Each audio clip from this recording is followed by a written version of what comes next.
Eu vou te mostrar a reação do Eduardo Bolsonaro, do Nicolas Ferreira, do Lula e do Alexandre de Moraes sobre a queda da Magnitsky. E mais, eu vou te contar o que o governo dos Estados Unidos disse sobre a razão para a retirada da Magnitsky. Agora é oficial. Como você sabe, ontem o Donald Trump ele tirou o Moraes da lista da Magnitsky e hoje eu vou te mostrar agora como que a direita e a esquerda reagiram e o que foi que o governo americano disse sobre a razão da retirada. Então, meu bom dia para você que esperava que o Moraes fosse ficar mais tempo na Magnitsky e que acordou com essa péssima notícia e precisa de um bom dia para animar um pouco o seu dia. Ontem eu fiz um vídeo sobre as possíveis razões para a queda da Magnitsky e hoje nós tivemos uma manifestação oficial de um funcionário do governo americano com a razão da derrubada. Será que a gente acertou ontem, hein? Eu vou te contar isso no final. Gente, esse movimento do Trump pegou todo mundo de surpresa e a direita brasileira começou a se debater e a brigar na internet. O Eduardo Bolsonaro soltou uma nota pública em que ele falava isto aqui, ó. Recebemos com pesar a notícia da mais recente decisão anunciada pelo governo americano.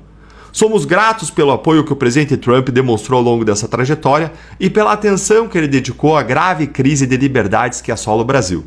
Lamentamos que a sociedade brasileira, diante da janela de oportunidade que teve em mãos, não tenha conseguido construir a unidade política necessária para enfrentar os seus próprios problemas estruturais. A falta de coesão interna e o insuficiente apoio às iniciativas conduzidas no exterior contribuíram para o agravamento da situação atual. Aí o Nicolas Ferreira parece ter respondido ao grupo de Eduardo, dizendo o seguinte sobre essa situação. Atribuir ao povo brasileiro ou aos parlamentares a responsabilidade por uma decisão geopolítica tomada pelos Estados Unidos não é apenas um erro de análise, é uma fraude intelectual. Trata-se de uma tentativa conveniente de simplificar um cenário complexo, deslocando injustamente a responsabilidade para quem, na prática, tem enfrentado pressões e riscos reais dentro do país. Quem acompanha minimamente a realidade sabe que há no Brasil gente pagando um preço alto por enfrentar a tirania instalada. Apontar o dedo para esses é mais do que injusto, é perverso. Eu sou testemunha do árduo trabalho dos meus colegas parlamentares na busca pela liberdade do país contra os abusos do judiciário e do governo petista. O país não precisa de bodes expiatórios nem de narrativas infantis, precisa de lucidez, de caráter e de união. Só aí a gente vê um efeito direto aí da queda da Magnitsky. Gente, a real é a seguinte, quando todo mundo fica frustrado, é igualzinho no futebol. O que acontece? Quando o time perde, a gente começa a procurar culpados, a reclamar, a brigar uns com os outros. Mas eu concordo com o Nicolas, o momento é de união e de construir. É legítimo e foi muito boa a aplicação da Magnitsky que o Eduardo, o mérito dele, conseguiu lá no exterior. Tem muita gente também lutando no Brasil diariamente contra a tirania. E a hora é de resistir, a hora de se unir, de se agrupar, de recuperar as energias. Afinal, nós temos eleições em 2026 e nós precisamos trabalhar duro para conseguir um espaço que nós não temos hoje na Presidência da República, no Congresso Nacional e no Supremo. Mas e a esquerda brasileira, hein? Como que ela reagiu? Ó, vai sentando o dedo aí no like, se inscrevendo e ativando o sininho para que a nossa mensagem chegue mais longe. E olha aqui o seguinte, a esquerda brasileira, ela reagiu de maneira que você já deve ter imaginado. Ela comemorou como se fosse a Copa do Mundo. Dá uma olhadinha aqui comigo no que foi que disse o Lindenberg Farias. A retirada do ministro Alexandre de Moraes e de sua esposa da lista da Magnitsky é uma derrota histórica dos traidores da pátria que tentaram negociar sanções internacionais, revogação de vistos, tarifas e a chamada pena de morte financeira contra o ministro relator no STF do caso da trama golpista. Mas, especialmente, uma vitória do presidente Lula, da democracia brasileira e da intransigência e da defesa intransigente da soberania nacional.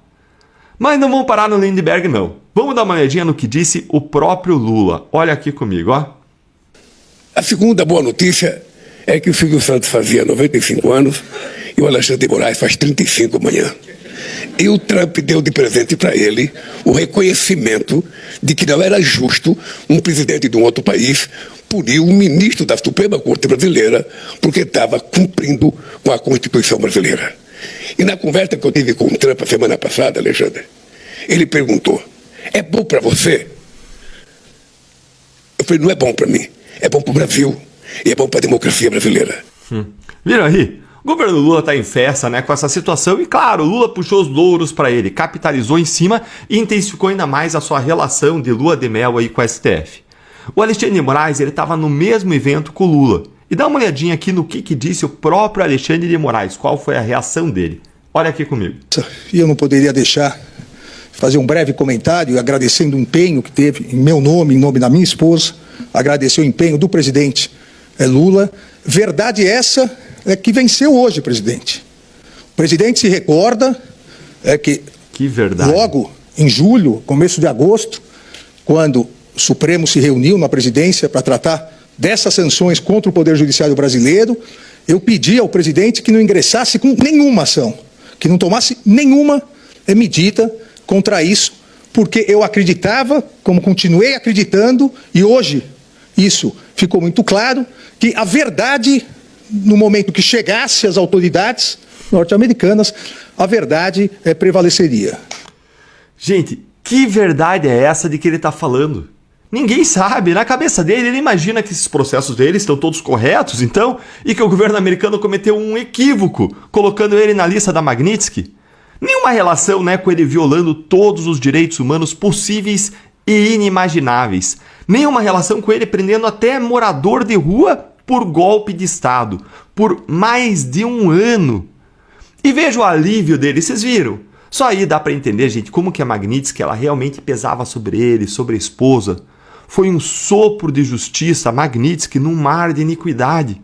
E agora nós voltamos ao mar aberto e nós precisamos remar. Mas por que foi que isso aconteceu? Por que a Magnitsky caiu?